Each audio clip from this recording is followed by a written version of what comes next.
السلام علیکم دوستو، آج سورہ بقرہ کی آیت نمبر 7 کو ہم سمجھنے اور سمجھانے کی کوشش کریں گے۔ تلاوت کلام پاک کا شرف حاصل کرتا ہوں۔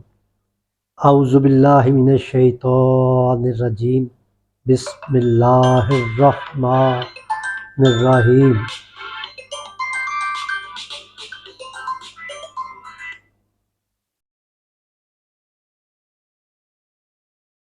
ختم اللہ علی قلوبہم وعلی سمعہم وعلی ابصارہم غشاوۃ ولہم عذاب عظیم۔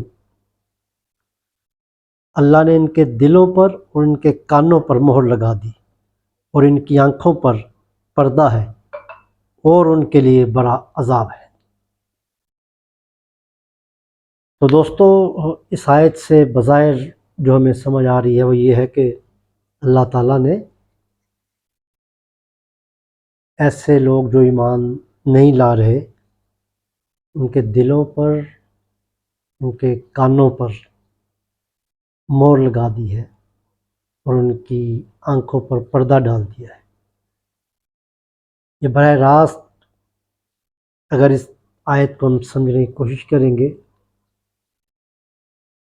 تو یہ اصل میں عربی طرز کلام ہے کہ اللہ تعالیٰ جی ہر عمل کی نسبت اپنی طرف کرتے ہیں۔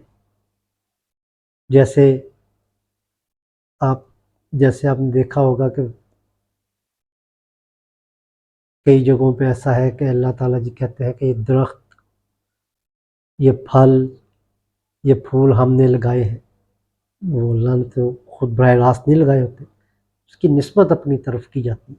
بالکل ایسے ہی اس کلام میں ہے۔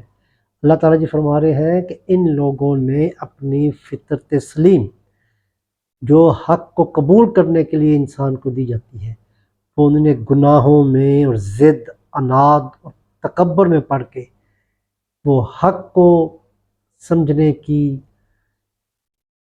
جو انسان کے اندر وہ رکھی جاتی ہے صلاحیت، وہ انہوں نے اس کو اس طریقے سے ضائع کر دیا ہے کہ اب ان کو آنکھیں بظاہر تو دیکھ رہی ہوتی ہیں لیکن اس پہ پردہ پڑ گیا ہوتا ہے۔ آپ ان سے اچھائی کی باتیں کر رہے ہوتے ہیں لیکن وہ اس پہ کوئی کسی قسم کا مطلب غور ہی نہیں کر رہے ہوتے۔ آپ ان کو سمجھانے کی کوشش کرتے ہیں لیکن وہ حد درمی کی بنا پر حق کا انکار کیے جاتے ہیں۔ یہ ہے اصل میں اس کا۔ اور جو ایسے لوگ جو جانتے بوجھتے ہوئے ان کی فطرت سلیم گناہوں کی وجہ سے ضائع ہو گئی ہے، ان کے لیے ایک بڑا عذاب جو ہے اللہ تعالیٰ نے ان کے لیے تیار رکھا ہے۔ وہ دنیا میں بھی اس کو مل سکتا ہے اپنے اعمال کی بدولت، اور آخرت میں بھی مل سکتا ہے۔ تو امید ہے کہ ہم اپنی حق شناسی کی طلب کو ہر لمحہ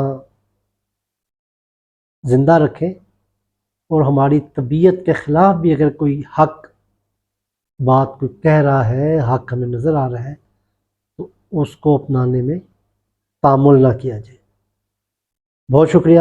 السلام علیکم ورحمۃ اللہ۔